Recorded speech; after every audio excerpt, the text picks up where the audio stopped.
시니어들의 금융 라이프를 디자인해 드립니다. 시니어 금융발전소.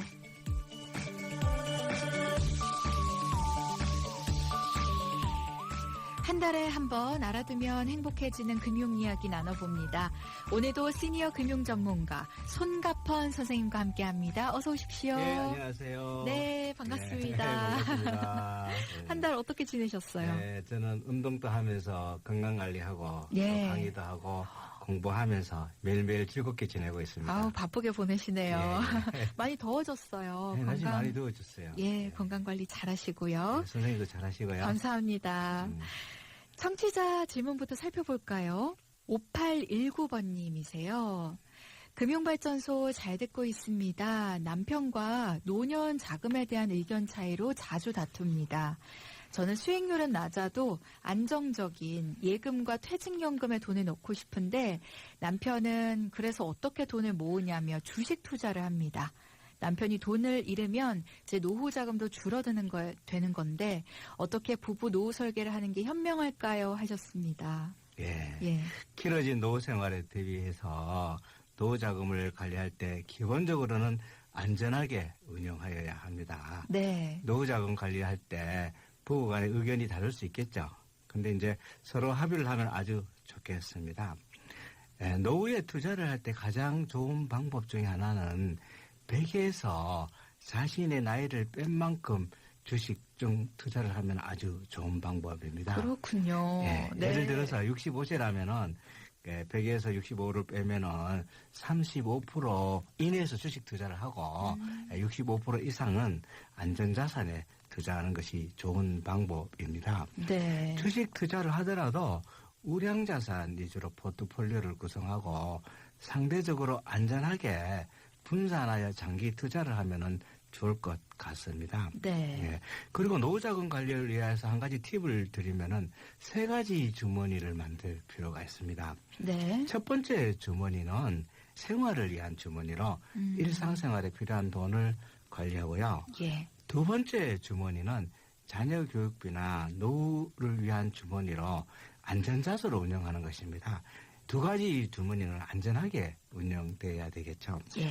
나머지 하나 세 번째 주머니는 여윳돈을 투자해 보는 것입니다. 투자를 위한 돈은 없어도 무리가 없는 돈을 투자를 해보는 것입니다. 그렇군요. 네네. 네. 생활비 그리고 자녀에 대한 투자 예, 또 예. 여윳돈에 대한 말씀을 해주셨어요. 뭐든지 투자는 안전하게 해야 될 것 같아요. 그럴 것 같습니다. 네. 특히 노후자금은 안전하게 관리해야 될 것 같습니다. 네, 선생님 말씀 많이 도움이 되셨을 것 같습니다. 남편분과 잘 상의하셔서 지혜롭게 노후 설계해 보시고요. 지난 시간에는 은퇴 후 건강보험료에 대한 정보를 알려주셨습니다. 오늘 어떤 주제로 이야기 나눠볼까요? 네, 오늘은 노후의 주식 투자에 대해서 이야기해 보고자 합니다. 네. 노후자금은 기본적으로 안전하게 운영해야 합니다. 그러나 이제 평균 수명이 길어지면서 노후자금이 부족한 상태가 있는데 마냥 안전하게만 운영할 수가 없습니다. 그래서 물가 상승률보다 못한 수익률이 나면은 노후자금이 부족할 수가 있기 때문이죠. 네. 그러므로 노후자금은 안전하게 운영하되 일부는 주식과 채권에 투자할 필요가 있습니다. 그럼 주식과 채권에 투자할 때 몇 가지 원칙이 필요합니다. 네. 첫 번째는 우량 주식과 채권에 투자해야 되는 거고요. 두 번째는 해외 투자 병행이 꼭 필요하고요. 네. 세 번째는 인덱스 펀드나 ETF에 투자하는 것이 좋습니다. 네. 먼저 주식과 채권의 차이부터 간단히 소개해 주세요. 아, 예.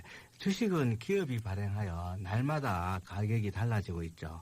증권시장에 상장되어 거래되고 있습니다. 네. 기업의 주인이 되어 위험과 성과를 공유한다고 보면 될 것 같습니다. 예. 예. 채권은 사실상 대출이며 투자자들이 채권자가 되는 것입니다. 또한 채권은 주식과 달리 기업뿐만 아니라 정부나 공기업, 지방자치단체에서도 발행하고 있습니다. 채권은 안전자산으로 분류하고 주식은 위험자산으로 분류하기 때문에 안전한 투자를 원하면은 채권 투자, 네. 위험을 감수하더라도 높은 수익을 추구한다면은 주식 투자를 하면 될 것 같습니다. 네. 투자에는 항상 위험이 있습니다. 그렇습니다. 네네. 요즘 1금융권 은행 정기예금 금리가 3에서 4% 정도 하더라고요. 예, 이 안전하긴 하지만 물가 상승률에 비교해 보면 적은 금액이죠. 예. 주식 투자로는 어느 정도 수익을 예상할 수 있을까요? 예, 아주 좋은 질문인데요. 은행 정기예금 수익이 한 3, 4% 정도 되니까 은행 정기예금 플러스 알파 수익을 목표로 하면은 될 것 같습니다. 네. 너무 높은 목표를 하면 그만큼 위험이 따르기 때문이죠. 그래서 은행 정기예금보다가 높은 5에서 10% 정도 배당해주는 종목이 많이 있습니다. 우리가 투자에 기재하면 워런 버핏이죠. 예. 워런 버핏이 금년도 주주총회에서 한 말이 아주 인상이 깊습니다. 어떤 말을 하셨나요? 타석에 들었을 때는 아무데나 방망이를 휘두르지 말라는 것입니다. 네. 버핏은 타석에 들어섰을 때 자신이 원하는 공이 올 때까지 기다리라고 합니다. 주가는 항상 변하니까 원하는 수준에 달할 때까지는 매매를 하지 말고 기다리라고 합니다. 결국은 이제 자주 사고 팔지 말라는 이야기죠. 네. 자주 매매를 하다 보면은 우량기업, 자주 매매를 하기보다는 우량기업이나 배당을 많이 해주는 기업, 시가총액이 상위 기업을 대상으로 세계에서 한 5개 기업을 기회가 왔다고 판단할 때 투자하고 네. 있고 기다리는 것이 좋습니다. 그렇군요. 예, 예. 이 타이밍이 중요하겠어요. 맞습니다. 타이밍이 되게 중요합니다. 네. 근데 주식 투자에서 타이밍 맞추기가 아주 어렵습니다. 그렇습니다. 주식을 해보면은 뭐 누구나 그렇습니다. 사고 나면은 떨어지고 팔고 나면 오르죠. 네. 정말 주가를 알아맞추기가 어렵습니다. 잦은 매매를 하다 보면은 손해볼 확률이 많기 때문입니다. 그렇죠. 워런 버핏의 이야기를 하나 더 소개하면은 네. 경제라는 하늘에는 대략 10년에 한 번씩 먹구름이 몰려오니까 기다리라고 합니다. 시장은 작은 바람에도 나뭇가지처럼 흔들립니다. 여러 가지 변수에 의해서 흔들릴 때 주가가 많이 떨어지게 되죠. 네. 그때 주식을 주워 담으라고 했습니다. 우리가 되돌아봤을 때 2008년 금융위기라든지 IMF라든지 얼마 전에 코로나 팬데믹 때 주가가 많이 떨어졌죠. 네. 근데 기다렸으면 금방 다 회복되었습니다. 그리고 너도 나도 투자하고 시장이 탐욕에 빠졌을 때는 주식을 팔고 네. 사람들이 공포에 쩔었을 때는 투자하라는 이야기를 아주 귀담아 기울여 볼 필요가 있습니다. 그렇겠네요. 이 해외 주식에 투자하는 분들도 많던데요. 예. 잘 모르는 분야라 어렵게만 느껴집니다. 해외 주식 투자 괜찮나요? 예, 주식 투자할 때 반드시 해외 투자를 병행하는 것이 좋습니다. 네. 예, 왜냐하면 오늘날 시장이 글로벌화되어 있거든요. 그래서 해외 투자와 우리나라 투자를 분산 투자하는 것이 아주 좋습니다. 특히 우리 글로벌 시각으로 봤을 때 전 세계 시가총액에서 미국 기업이 차지하는 비율이 한 48% 정도 되고요. 네. 우리나라 시장 규모는 2% 정도 되거든요. 최근 10년 동안 보면은 미국 S&P 500 지수하고 코스피를 비교해 봤을 때 미국 S&P 500은 연 13% 정도 수익이 나는데 네. 코스피는 연 4% 정도 수익이 났거든요. 최근 1년간 미국 S&P 500은 약 한 25% 이상 수익이 그렇군요. 많이 났죠. 네. 지금은 더 낮습니다. 이게 얼마 전에 자료이기 때문에요. 네. 예. 물론 이제 과거의 수익이 미래를 보장하는 것은 아니죠. 그렇지만은 미국이라는 나라는 전 세계에서 가장 큰 소비 시장이고 또 국내 총 생산 GDP의 70%가 네. 소비로 이루어지는 나라입니다. 아시다시피 미국은 인종의 용광로, 멜팅팟으로 불릴 만큼 전 세계에서 사람들이 모여들고 있고요. 네. 또 아메리칸 드림을 꾸며 훌륭한 인재들이 꾸준히 미국으로 이민 유입이 되고 있습니다. 네. 미국은 안정적인 또 고용시장을 근간으로 미국인들은 월급에서 꼬박꼬박 은퇴 자금을 적립하는데 이 자금이 장기간으로 지속적으로 투자됨으로써 금융시장이 상당히 안정되어 있고 또 장기 투자가 활성화되어 있어서 시장이 꾸준히 우상향하기 때문입니다. 그렇군요. 예. S&P 500은 1920년부터 2018년까지 연평균 9.6%의 수익률을 기록하고 있거든요. 지난 100년간 꾸준히 상승해 왔습니다. 예. 미국 시장에 직접 투자하지 않고도 국내 상장된 ETF나 펀드를 통해 S&P 500이나 나스닥 100 같은 지수에 투자할 수 있는 방법이 많이 있습니다. 주의할 점은 달러 등 외화로 거래되기 때문에 환율 변동이 있거든요. 그래서 예. 손실이 날 수도 있고 한 변동으로 이익이 날 수가 있기 때문에 그 부분을 좀 주의해야 된다고 말씀드리겠습니다. 좋은 정보 많이 주셨어요. 네. 예, 감사합니다. 이 주식으로 근데 돈을 잃는 분들도 많으시거든요. 은행 이자보다는 수익을 더 얻고 싶고 주식의 불안함도 덜고 싶은 분들을 위한 상품도 있을까요? 예. 개인들이 이제 주식 투자에 실패하는 이유 중에 하나가 타이밍을 잡기 어렵다는 것과 투자 기업의 적정한 가치를 판단하기 어렵다는 것입니다. 기업의 적정한 가치를 알아내고 미래의 경제의 상황과 기업의 미래를 알아내기란 여간 어려운 것이 아닙니다. 네. 웬만한 전문가가 아니고 개별 기업을 제대로 분석하기가 참 어렵습니다. 그렇죠. 이때는 인덱스 펀드나 ETF 투자를 하면 됩니다. 네. 인덱스 펀드는 시장을 대표하는 기업과 업종을 선별해서 전문가들의 투자를 맡기고 전문가들이 투자하는데 거기에 투자하는 것입니다. 몇 가지 상품을 소개해보면은 예를 들어 S&P 500 ETF를 하면은 미국에 상장된 500대 기업을 묶어놓은 전 세계를 대표하는 지수에 투자하는 것이거든요. 네. 워런 버핏은 이 지수를 상당히 신뢰하여 아내에게 자신이 죽은 뒤에 유산으로 미국 국채에 10% 투자를 하고 나머지는 전부 S&P 500 펀드에 투자하라고 이야기했습니다. 그렇군요. 예. 네. 그리고 그 주주총회에서 투자자들이 버핏에게 가장 많이 하는 질문이 있는데 대부분 질문이요. 네. 어떤 기업에 투자할까요? 주식 투자 어떻게 하면 좋을까요? 한다고 합니다. 네. 이런 질문에 버핏은요. S&P 500에 투자하고 일터로 돌아가서 자기 일을 열심히 하라고 이야기했습니다. 네. S&P 500에 묻어놓고 장기 투자하고 네. 신경 쓰지 말고 그냥 자기 일을 해라는 것이거든요. 네. 나스닥 ETF 100은 나스닥에 상장된 100개의 기업들로 구성되는 지수입니다. 네. 나스닥 100은 미국을 대표하는 기술주입니다. 나스닥 100 지수는 글로벌 투자자들에게 미국 기술 기업들의 그 성장성과 수익성을 파악하는 데 큰 도움을 주고 있습니다. 최근 1년간 수익률이 꽤 괜찮습니다. 한 30% 이상 수익이 나고 있습니다. 코스피 200을 추정하는 ETF로 하면은 한국을 대표하는 200개 기업의 상장 지수에 구성된 ETF입니다. 인덱스 펀드는 항상 소수의 승자를 포함하고 있습니다. 소수의 승자 기업이 ETF의 수익을 견인하고 끌어올려주기도 하거든요. 네.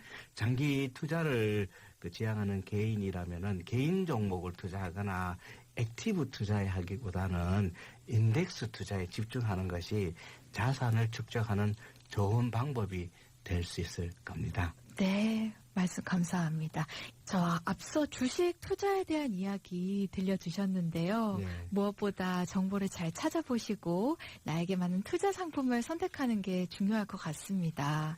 네. 이 투자를 잘하는 것만큼이나 중요한 게 이미 갖고 있는 것들을 잘 가꾸는 거 아닐까 싶은데요. 네. 건강을 챙겨서 병원비만 아껴도 노후 자금 부담이 덜어질 것 같아요. 예, 맞습니다. 건강관리가 정말 중요하죠. 네. 사실 100세 시대는 건강관리뿐만 아니라 여러 가지 리스크가 존재를 합니다. 근데 리스크는 관리 여하에 따라 축복이 될 수도 있고 또 위험이 될 수가 있습니다. 오늘은 장수 리스크 4가지 유형으로 살펴보도록 하겠습니다. 네. 첫 번째는 뭔가요? 네, 첫 번째로 생각해 볼 수 있는 것이 무전장수입니다. 무전장수요. 예, 말 그대로 경제적으로 준비가 부족한 상태, 돈이 없는 상태에서 맞이하는 노후입니다. 의학기술의 발달하고 또 건강관리와 생활환경 개선으로 인간의 수명은 계속해서 늘어났지만 덩달아서 노후생활 기간도 늘어났습니다. 네. 자칫 자산관리를 소홀히 하면은 수명이 다하기 전에 노후자금이 바닥나 버릴 수가 있습니다. 과거에는 평균 수명이 짧았고 또 퇴직금으로 살아갈 수 있었고 또 자녀들이 부모를 부양했었는데 그러나 지금은 퇴직 후에 남아있는 기간이 30년 이상 남아 있습니다. 네. 또 그러기에 또 자신의 노후 자금을 노후를 위해서 자산을 모으고 또 연금을 준비하고 일자리를 구해 경제활동을 해야 하는 것이죠. 네. 예, 두 번째 리스크는 유병장수입니다. 네. 아무런 질병 없이 오래 사는 것이 모두의 로망이겠지만 모든 사람이 건강하게 오래 사는 것은 아니죠. 우리 선생님 혹시 한국인의 건강 수명은 얼마 정도 될까요? 한 7, 80 거기서 왔다 갔다 할 것 같은데요. 네, 지금 맞는 것 같습니다. 네. 대충 70세 내외라고 합니다. 네. 예, 건강 수명이란 평균 수명에서 질병이나 부상으로 인해 활동하지 못한 기간을 뺀 기간, 그러니까 이제 건강하게 활동하는 기간을 말하거든요. 네. 예, 병은 사실 육체적인 고통뿐만 아니라 필연적으로 경제적인 어려움도 수반하게 됩니다. 노후에는 밥값보다 약값이 더 들어간다는 그러니까요. 이야기도 있습니다. 네. 따라서 행복한 노후를 위해서는 노후 자금을 모으는 만큼이나 꾸준한 건강관리로 노후를 대비해야 됩니다. 네. 예. 그러면 세 번째 리스크는 뭘까요? 예, 세 번째 리스크는 무업장수입니다. 무업장수. 네. 무업장수는 하는 일 없이 오래 사는 일입니다. 일 없이 노는 것은 언뜻 편해 보일지 모르지만은 인간은 다른 사람들과 인간관계를 유지하면서 자신의 정체성을 찾고 보람을 느끼는 것이거든요. 일을 통해서 건강을 얻고 또 일을 통해서 인간관계를 얻고 또 일을 통해서 보람을 얻을 수가 있습니다. 은퇴자들이 겪는 가장 큰 그 리스크 중에 하나가 경제적인 수입이 없어졌다는 이유만 있는 것이 아니라 자신이 사회에서 더 이상 쓸모없는 사람이 되었다는 이유로 네. 우울감이 또한 크다는 조사 결과가 있습니다.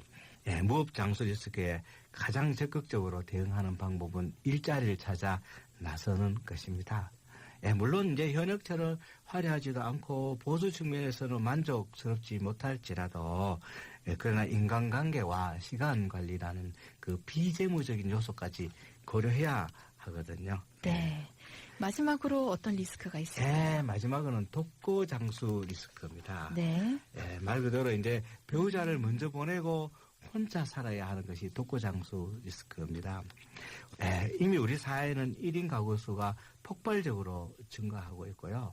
이혼이나 사별 등으로 혼자 사는 노인들 수가 엄청 이렇게 많이 증가하고 있습니다. 네. 예, 통계청에 따르면은 2020년 현재 65세 이상 가구 중에 약 34%가 혼자 산다고 합니다. 네. 특히 그 배우자와 사별하고 혼자 사는 그 고령자가 상당수가 또 여성입니다. 평균 수명만 보더라도 여성이 남성보다 평균 6년 정도 더 오래 산다고 합니다. 네. 근데 앞으로 그래서 노후 설계를 할 때는 마지막으로 남은 배우자에 대한 배려가 꼭 필요합니다. 예. 이 고령 사회가 되면서 노후 상품도 다양해지고 있죠. 예, 예. 근데 사각지대가 존재한다고요? 예, 그렇습니다. 여성들이 평균적으로 남성보다 더 오래 삽니다. 근데 노후 설계는 남성들 위주로 되어 있죠. 또 오늘은 그 부분을 한번 짚어보겠습니다. 네. 대부분의 사회에서는 고령자로 갈수록 여초 현상이 두드러집니다. 전 세계 100세 이상의 그 남녀 성비를 보더라도 여자가 남성보다가 7배 이상 많은 것을 알 수가 있습니다. 네. 우리나라도 사정이 다르지 않습니다. 전체 인구를 대상으로 남녀 성비는 거의 대등한데요. 고령자로 가면서 사정이 달라집니다. 여성 비율을 65세 이상 인구에서는 56.7%고요. 네. 85세 이상에서는 여성 비율이 72.6%고 네. 100세 이상에서는 여성 비율이 84.5%로 나타나고 있습니다. 그렇군요. 네. 근데 우리 어머니 세대만 하더라도 경제 활동을 하지 않고 전업주부로 살던 분들이 많습니다. 이런 분들이 혼자 남겨지게 되면 이 경제적으로 어려움이 더 클 텐데요. 어떤 대처가 필요할까요? 예. 남편은 홀로 남은 아내를 위하여 은퇴 자금의 일부를 떼놓아야 합니다.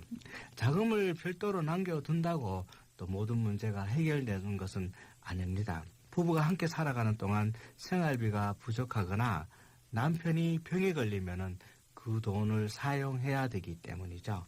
정말 아내를 위한다면은 어떤 상황에서도 깨어지지 않는 재원을 확보해 놓는 것이 방법입니다. 네. 우선 손쉬운 방법은 국민연금 임의가입 제도를 활용하는 것입니다. 네. 국민연금 가입 면제가 되는 전업주부도 임의 가입 제도를 활용하면은 연금 수령을 할 수 있거든요. 네. 국민연금은 가입자가 사망할 때까지 연금이 지급되기 때문에 남편 사후에도 계속해서 연금을 받을 수가 있습니다. 네. 근데 다만 부부 모두가 노령연금을 수령하다가 한 사람이 사망한 경우에는 본인의 노령연금과 배우자 사망으로 인한 유족연금 중 하나를 선택해야 하거든요.